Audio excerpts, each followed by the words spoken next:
And let's go for another joust match. This time on Dry Arabia, so let's see how Mikadoman answers. This match, Mikadoman playing in the blue as the Delhi Sultanate.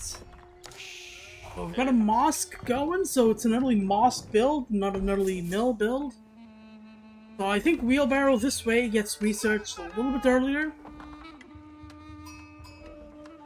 And on the other side, playing as the pink, got Fury's mom, 2103, also known as BOI. Playing as the Mongols, and he's on stone. Gonna be on the berries, no uvu. And he's got the Jur on the woodline. This is painful. This is painful to watch. The first 5 villagers should have been on wood, on the straggler tree, maybe. DC, I would accept the DC here if he double produces at any point, even though double producing is just bad now. They're just so expensive, you might as well spend all of that on double producing your units in the future, but this would have been a fantastic piece of innovation. Together with getting view for, we could have gone for early something, but it's Delhi. I think Kashik are so good against Delhi. I guess most civs, for that matter, that you just really want to go fast feudal. And speaking of fast feudal, Mikadoman already with 8 on food, 3 on gold. Now with new villager. So Mikadoman is flying. Yeah, wheelbarrow will be researched in almost 3 minutes. These stats take a really long time to. But we also have efficient production first and piety second. Yeah, so while the game is gearing up slowly, I'll just remind you how far the game has come along. Really used to be meta to go piety first, efficient production second, and then cancel efficient production when you aged up, because there would be a few seconds left, something like 30 or 40 seconds left, and go for sanctity once it gets sacred sites, and go for early sacred sites as early as humanly possible.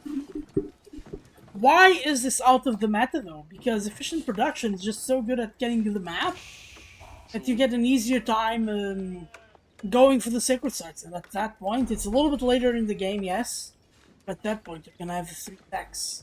At the time, yeah, it was piety to get the scholars out as soon as possible. Oh, we're gonna get a Dome of the Faith. There we go. Acts as a mosque.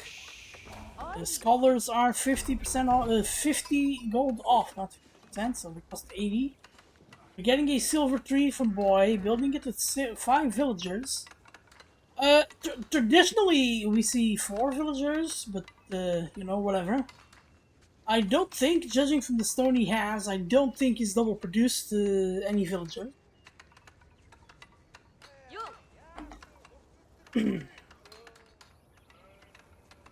Where's boy getting food from? Wood from? I was not getting wood from anywhere. Wood is so important. Get pastures, to get stables. This DC location really is a fumble from BOI.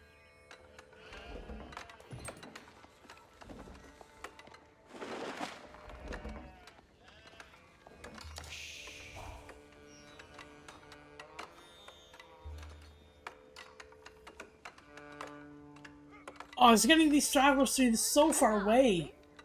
They are so far away, and yeah, but boy, he doesn't. They cost 100, right? Yeah, the jerk costs 100. There we go. There's 100 wood. Gonna get the jerk now at the wood line. This is gonna be rough. Oh man, we'll be able to do something here. Boy just isn't. He isn't experienced with Mongols. And that shows a little bit. Don't want to be too harsh on the guy. Ooh, 10 seconds until wheelbarrow comes alive, so pretty good. Okay, we got the tax. And we got from the Dome of the Faith, we have the mosques getting produced. Also gonna get an early barracks. The first building tends to be building that you want to get the most units out of, and Traditionally, I've been seeing a lot of players go with the stable. Sometimes the range if they sense loads of spearmen.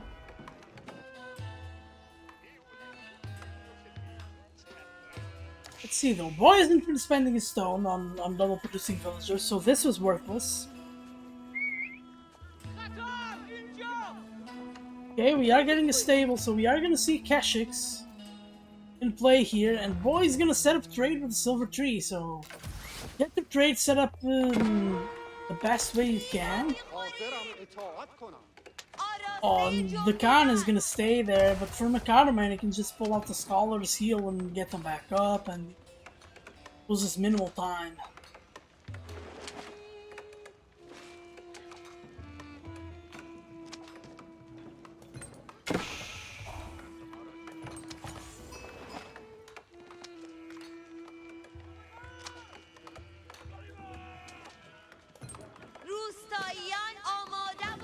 And there's a villager out of gold.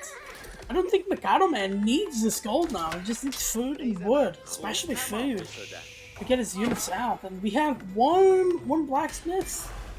I wondered if we're gonna see a second blacksmith. I think we are, because we only got 3 techs into the mix here. Oh, and we're getting a spearman trying to fight the Khan. The Khan doesn't have bonus damage. Still, they are so fast. 15 seconds to produce.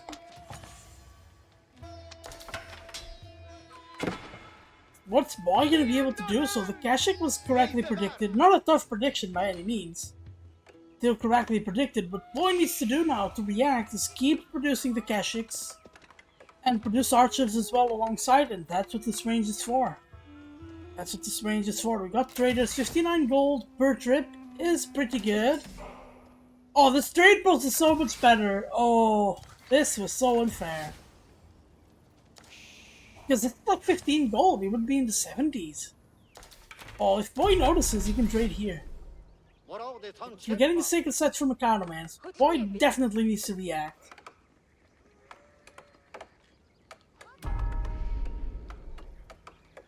Oh, and we're getting 2 sacred sites getting captured. 2 out of the 3. I don't think there are any scholars. There's 1 scholar at home. And if you're Mikadoman, you already have all the eco upgrades, like you're Gucci. There's a second blacksmith that we talked about earlier. And look at the scholars with 130 HP. I don't think they have access to the blacksmith No, they do have access to the blacksmith upgrades, so soon they're gonna have the armor. And Mikadoman already has a big ass army and he's getting these techs for free. So for BOI though, there's a time where the game lasts long enough where he or not double producing archers, are you? Yo. Still a ton of stone in this Uvu. And we got all sacred sites captured. No, we do not. No, we do not. But I don't think Mikadoman is gonna engage the army. He's gonna engage the archer. The Ghazi Raiders. Look at that little mace.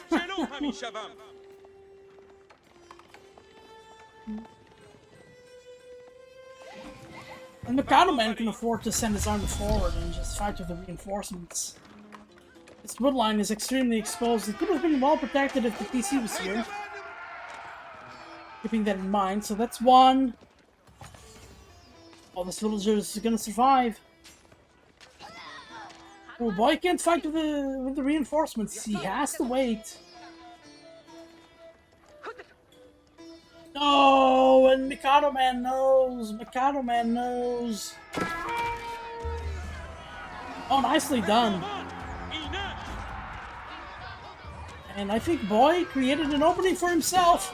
1 archer goes down, 2 archers go down. Oh, and Mikadoman might have brought himself some trouble here, going greedily for the trade. Oh, Mikadoman going around, using that gold, gonna try to snipe with the scholar. That's the scholar snipe, but not the most perfect of micros. But it's gonna be good enough to clear the army without too many losses.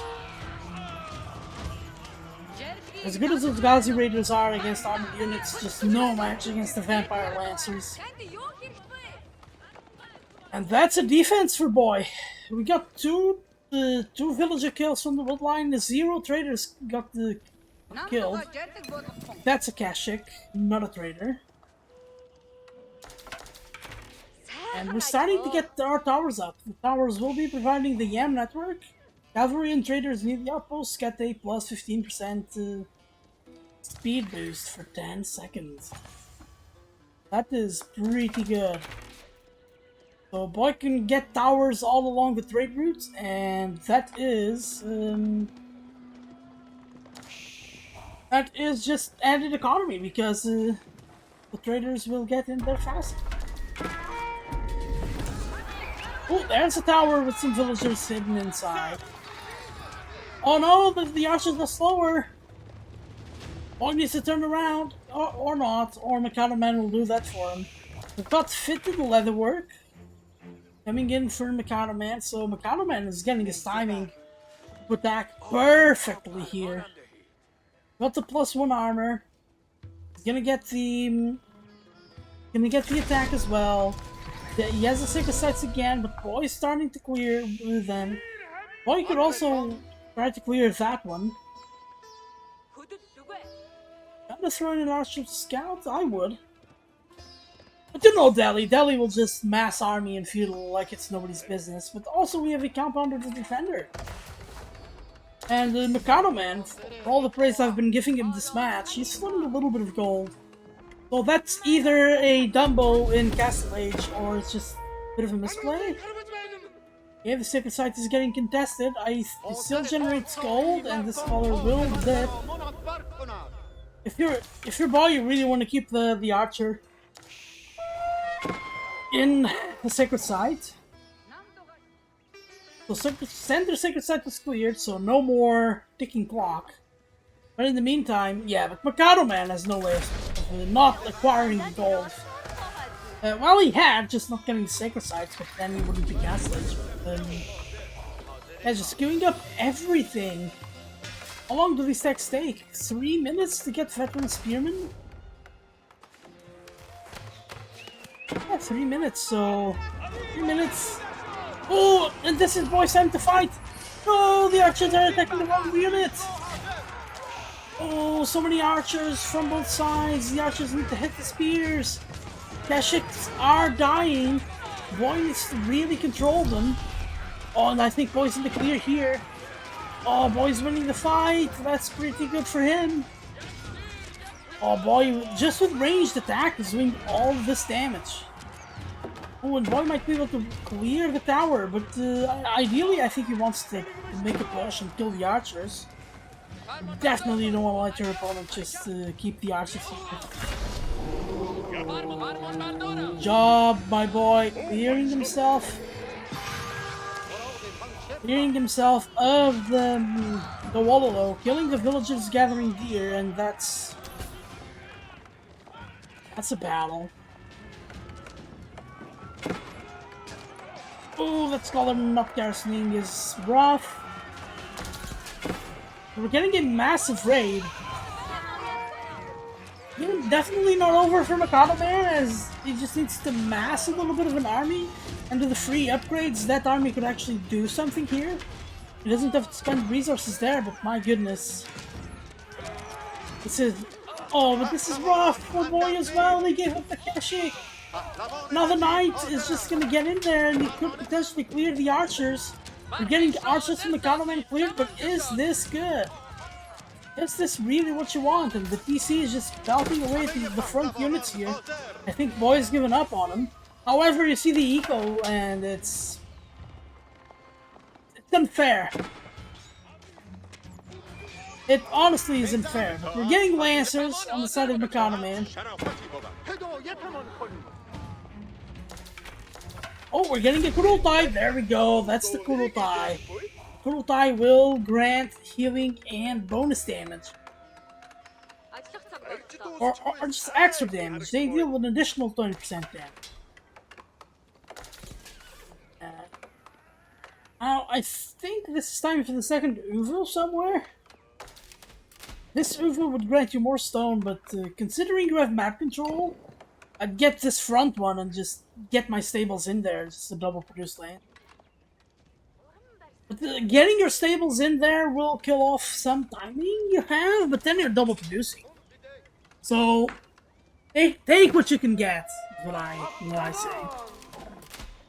Oh my god, and these traders are so quick. Oh, there we go. Mikadoman trying to get the relic, not even the sacred site. Mikadoman getting the relics. He has 3 relics already and 1 sacred site. And there we go. That's yeah, I understand the crossbowman, definitely, and we have a Dumbo as well. The tower Dumbo too. And we are simply getting an attack move over to the wood line. Do you just scram this wood line? What do you do here? Oh, there's a lot of deer. I say a lot of villagers on deer. We have 20-something villagers.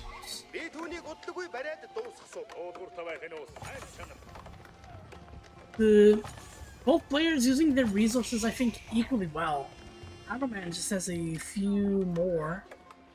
I'm surprised we haven't seen Yeep yet. Okay, and there is a big fight. The spearman has to die. The spearman has to die on the part of Mikadoman for BOI to be able to do much. Fighting in the city, gotta love it. Oh no, the Kurultai is... Oh, it's not down. The Kurultai is back. That's terrible. That is not what you want.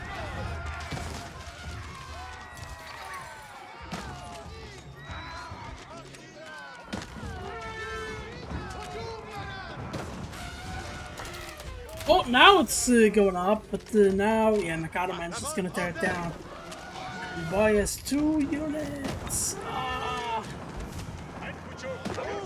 Oh no, they're getting produced right there. This is painful. And of course, Mikadoman is just... Mikadoman is just streaming them down. Yeah, the healing isn't actually what makes the units, it's the damage. Look at that, 16 plus 11. This crossbowman actually destroys stuff.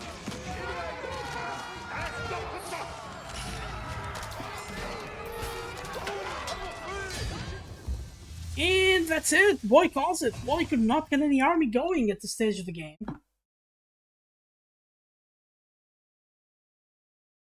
And yeah, that's game for him, and we... Oh, keep drop as well.